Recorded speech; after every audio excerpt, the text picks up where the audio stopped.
Actually,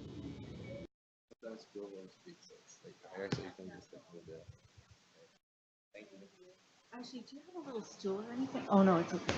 It's fine.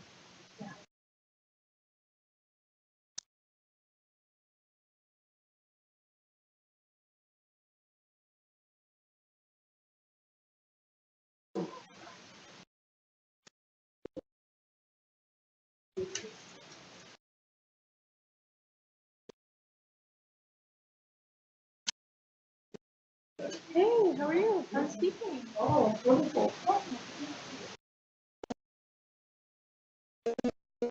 Yeah. Yeah, I was seeing how to do it.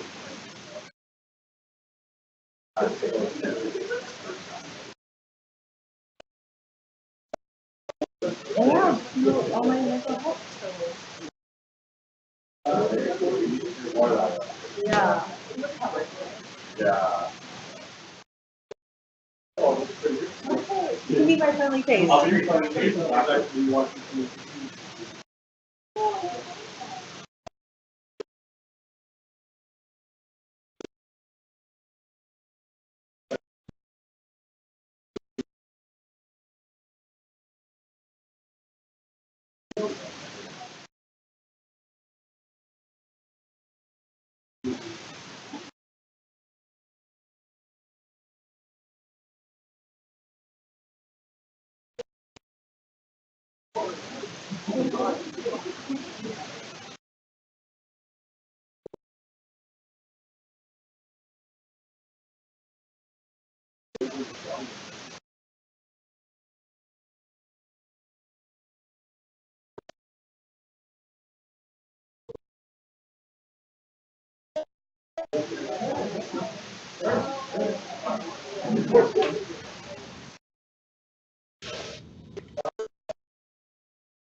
Yeah.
Good morning. Hello. Hey, somebody's awake. That's awesome. That's awesome. All right, we're going to start without announcements, if you can believe that. You know, sometimes when I make a new friend, and I have the privilege to hear their story of resiliency and suffering, I am inspired. I'm so pleased to introduce to you my friend Elizabeth Anderson as our speaker today. She's actually an international speaker and author on recovering from schizophrenia and depression. It's actually Elizabeth's courage to speak and write about her story very vulnerably that has given me the courage to speak and write about my own story. Elizabeth has been speaking about schizophrenia and depression since 1995. Her aim is to give her illness experience a broader meaning by giving people accurate information and dispelling the myths that are associated with those who are living with this diagnosis. Educating and inspiring hope is her favorite thing to do, and delivering a message of hope that one can recover from a mental illness is her life's work. Elizabeth and her husband Wade have recently celebrated their 25th wedding anniversary. In 2013, Elizabeth was awarded the True Grit Award by the Lieutenant Governor's Circle on Mental Health and Addictions. I love the title of that award. Grit is necessary to move into resiliency. And this past February, she received the CTV Award for Inspiring Albertan. Would you please join me in warmly welcoming Elizabeth Anderson?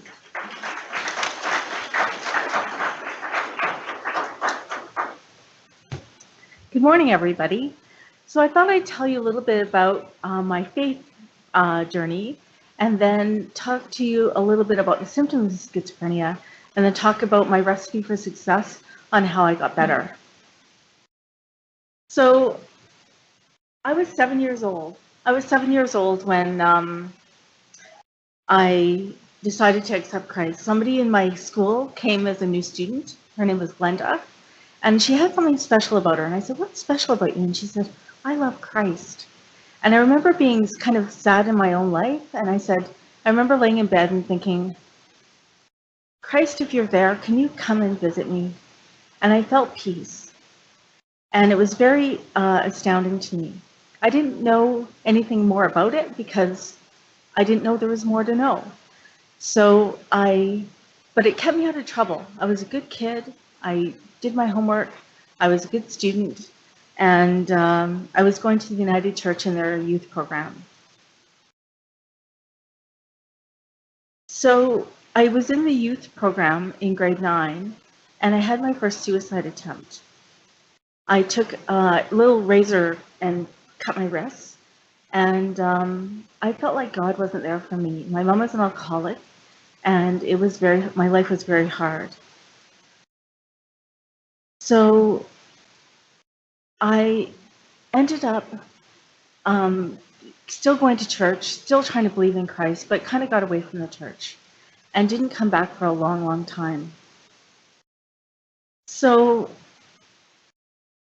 I was struggling. I was diagnosed during that hospitalization, I wasn't diagnosed with depression. They didn't want to label me, and they didn't want to give me aftercare or any medication.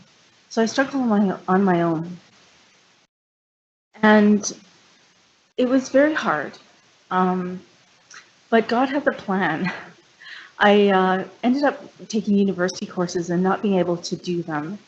And because of my untreated depression, I was in drama class and nobody wanted to be my partner. So I was struggling to act because you have to trust people in acting class.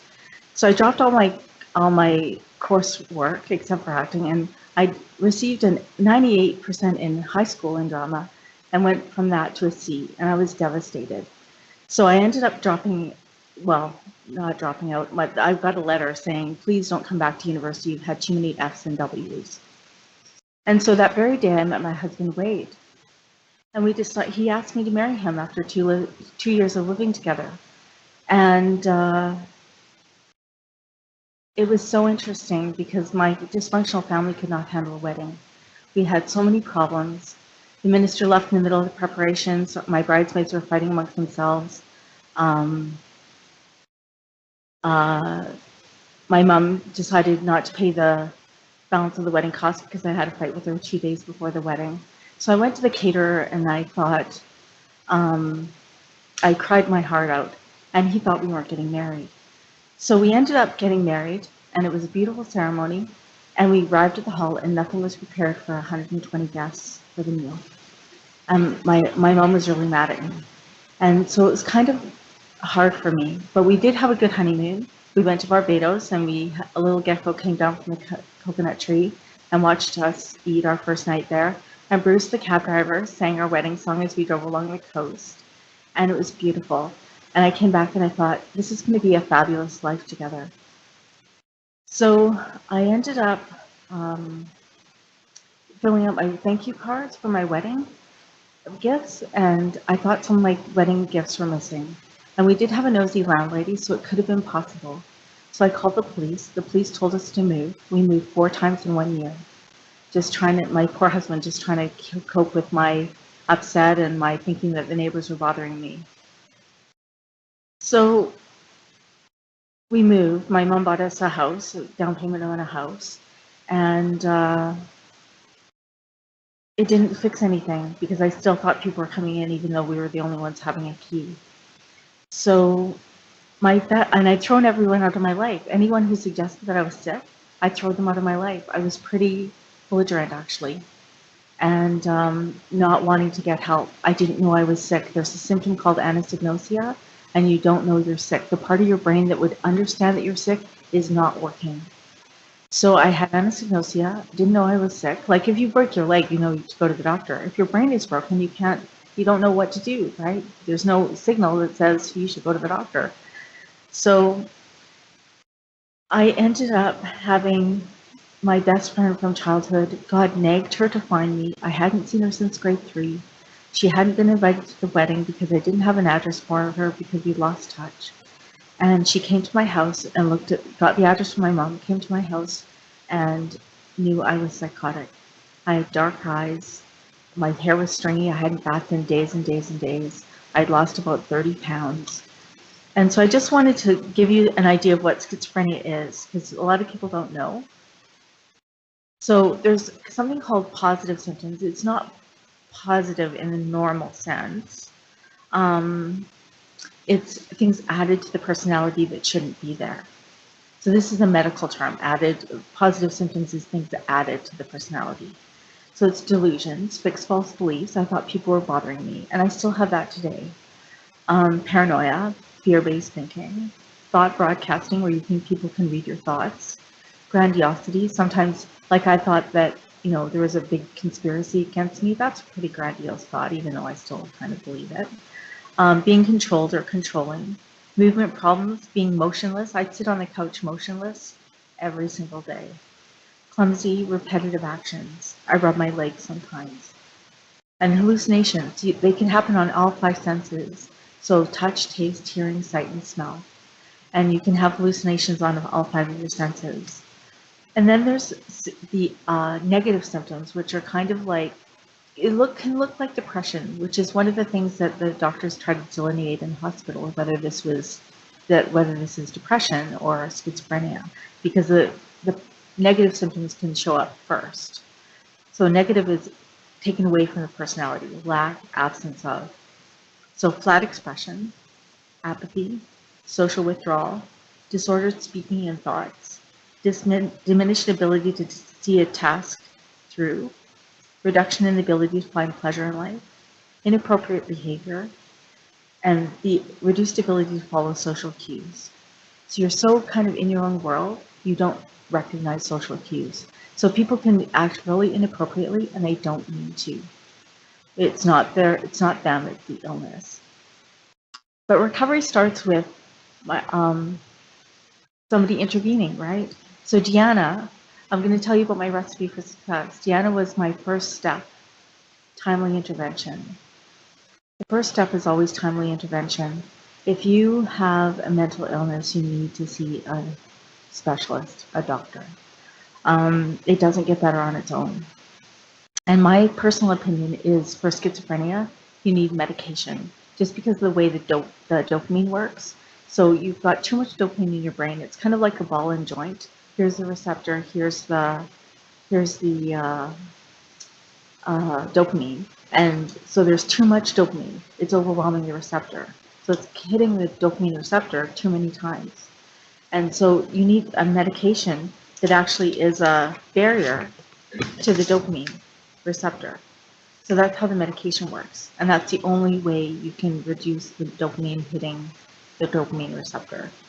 So you need medication no matter what, in my personal opinion. So the right medication. You need something that is going to be that barrier. God made medication, God made doctors, God made the medical system. I believe that that's divine.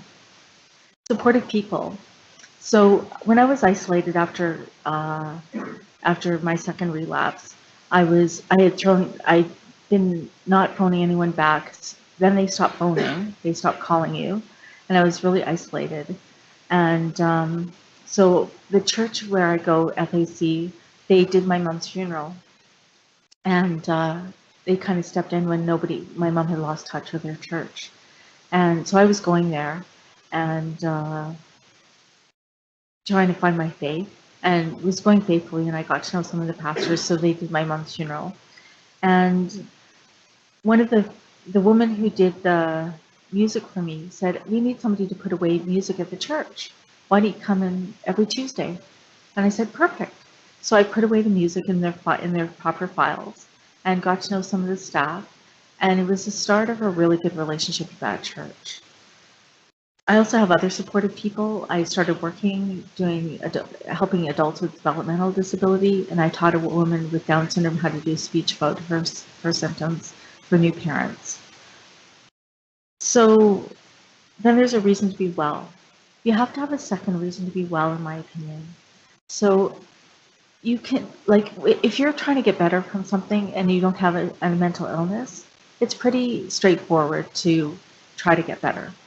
But when you have a mental illness, your motivation can dwindle. Lack of motivation is actually a symptom. So you don't feel like doing anything for yourself. And that's a barrier to getting better. So pick a second reason. So I picked my husband. He's kind of my light that I walk toward if I don't feel like doing things for myself. And then a reason to hope. So I have a pretty strong faith now. I have a very strong faith now. And Christ is the center of it. And I end every day by thanking him. I have had an incredible life, even though I have a diagnosis. I looked at my goal list. I've accomplished every single thing I've set out to do. And that's an incredible thing. God has just blessed my little socks off because I put God in my book, and he's just blessed me for that. And then something important to do. I believe that people need something important to do when they have a mental illness. Everybody needs that. It's not macaroni crafts. It's not necessarily day programs. It's getting beyond what gives you juice in life. What do you want to do? I call it going back to what you were doing before you were so rudely interrupted.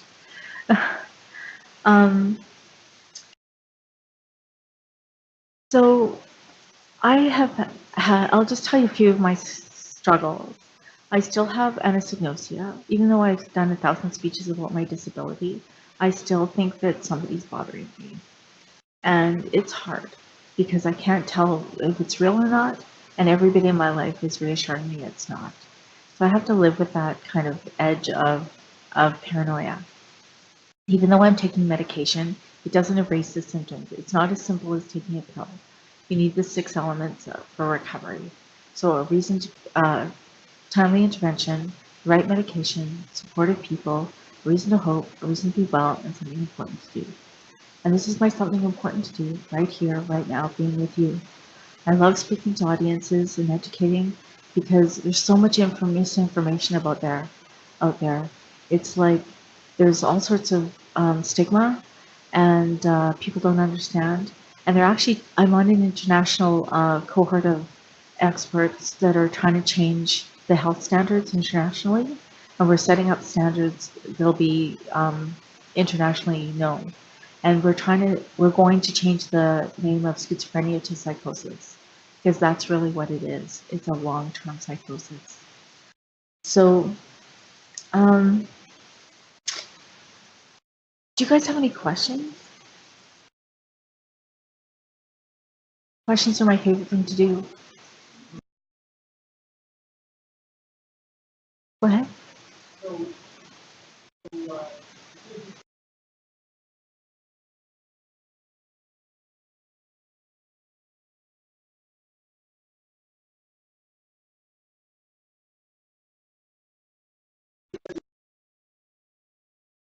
Yes, that there's no typical case of schizophrenia. So that's what makes it hard to diagnose, because everything, it shows up differently in different people. And people kind of have their own set of things that make sense to them, make sense to their life somehow.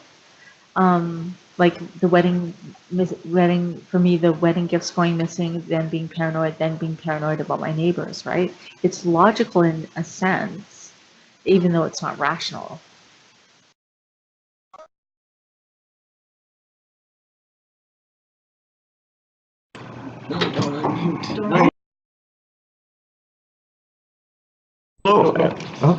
Okay, go. Yeah, you Yeah. can't do that. Yeah.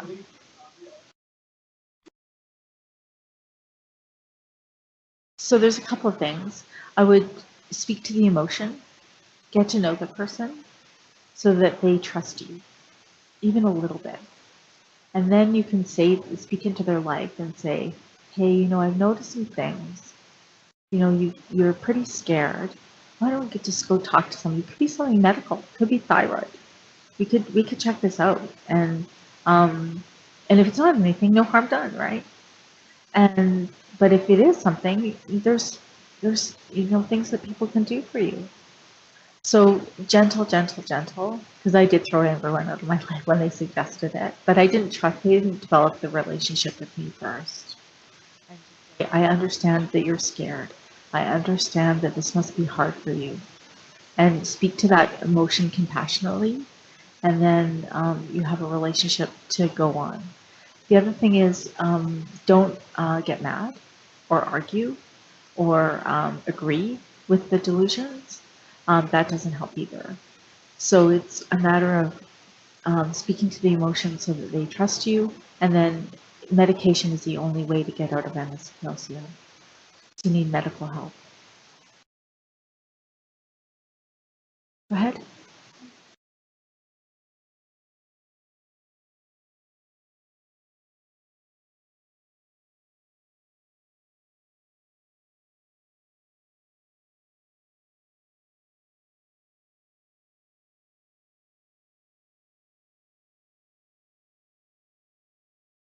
Yeah, thank you. That's a really good question. So relapse is not the end of the world. That's what I put it in my coloring book. Relapse is a possibility, but it's not the end of the world. So what I learned from counseling, I had the same counselor for 10 years, virtually unheard of. He's a clinical psychologist. And he taught me how I relapsed twice. He taught me how to take that opportunity to figure out what I did wrong, if I did anything wrong to cause it, or to not mitigate, right? So sometimes it's self-care, sometimes it's drama in relationships, sometimes it's stopping taking your medication. I did do that. I have my medication. I didn't want to be sick. And I found that the people who are well were taking a lower dose. So I thought, I'll just take a lower dose and I'll be well. It doesn't make sense, but it made sense to me. So I ended up in a hospital, and came out much wiser. And um, so you can learn from it. And sometimes there's nothing you can do. Sometimes the medication stops working and there's nothing you could have done. But if you can try to learn from it, the problem with schizophrenia is there's kind of you get up to a point and then you relapse and you never quite get up to that same point. And that's why if you have multiple relapses, it's neurodegenerative. So it actually affects your brain functioning in a negative way.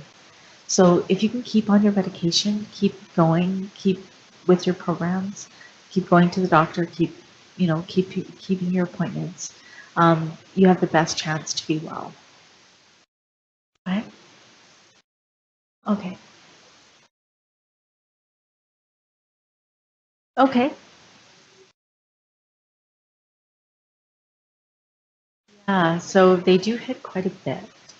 I think about probability. What's the probability of this happening? Or this, people bothering me? What's the probability? And I decided it's low, and then I'm safe. And God has a plan. God is taking care of me. I'm good. So that's kind of how I cope. There's a few things that I do. I do a lot of self-care. Wade is my monitor. So if he says you're doing too much, you're on the edge, take a few pajama days. Pajama days cancel everything, and everybody in my life knows if I can't go up for coffee that day, we'll make it another time. Or if I can't make a speaking engagement, it's always on the bottom of my contract. I'll try my best to come, but if I can't come, I can't come. So just trying to build in those safety nets.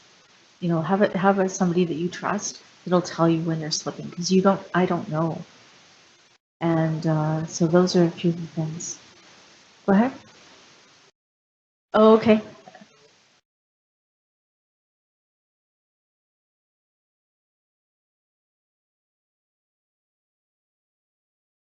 Yeah. So God is very good. God loves us. God thinks that we are wonderful. I was thinking about empathy today.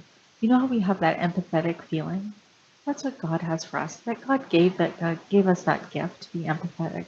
He's empathetic to us. And so that's how I cope, is I know that God has a plan. God is good. He's blessed my socks off. Why wouldn't he still continue that to take care of me? It's like birds in the air, right? The sparrows always eat. So I love birds. I saw them today, the geese, and I saw the mountains, and I thought, it's a beautiful day. Even though I'm a little paranoid, it's still a beautiful day. Go ahead.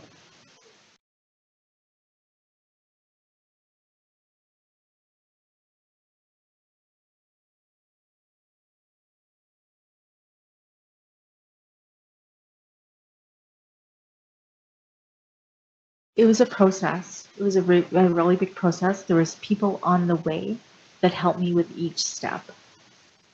So in university, I went back to university for my degree.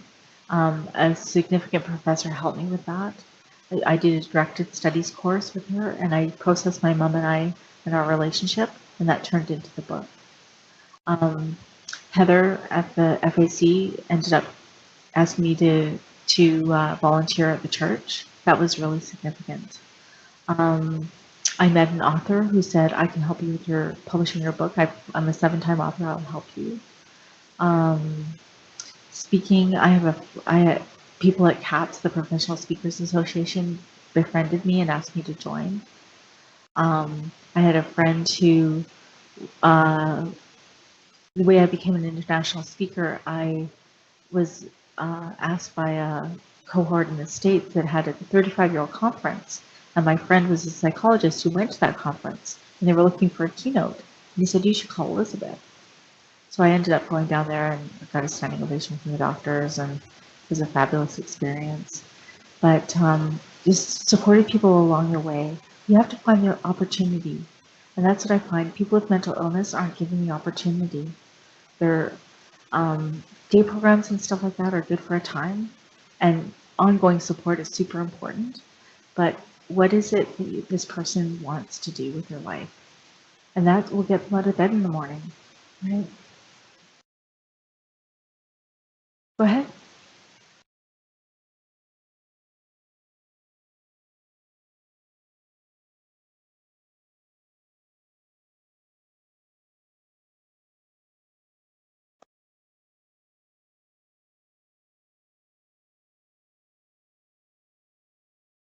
Yeah.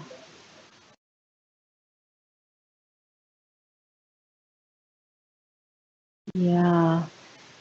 That's a tough one. That's probably the $64 million question, right? Um, be their friend. You know, the emotional stress is strong, so try to deal with that with them. So be that friend, mitigate any stresses that they may have within the program or within, like, say, be that supportive person. You can be a key person. I'll be your key person. So if you have any stress around here, you can come to me and I'll help you with it. Right? Be that friend. Because people with mental illness don't have friends. Honestly, people go south when they find out you have a mental illness unless they understand. So unless they're educated and know how to be a friend, they think they're going to hurt you, or they're afraid, or whatever the reason. So it's really super important to be that supportive person. And God, I think, calls us to do that, be each other's keeper. Right? You guys have any more questions?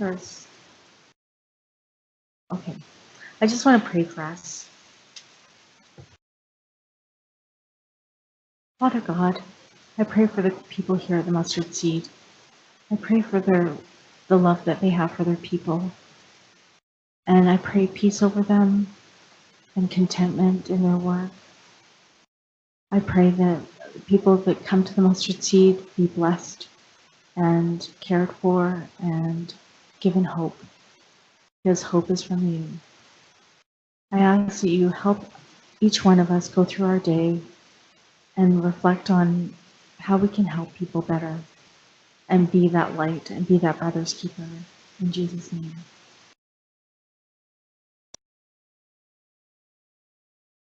Would you join me in just saying thank you to Elizabeth? All right. So I'm just going to do a little plug about her two books. One is a memoir, but the one I really have enjoyed is her coloring book. It's an adult coloring book that has some best practices going through the alphabet as well as coloring. I personally actually gifted some of these to our residents, and they have enjoyed them and appreciated them. So Elizabeth has some. You can always get them from her. And I just want to let you know that next week, Derek Mitchell will be speaking and with us today next week. And thank you, Derek. And then after that, Diane Down, our new executive director from Kamloops. She'll be our first Kamloops speaker. So have a great day, everybody. Thank you for coming.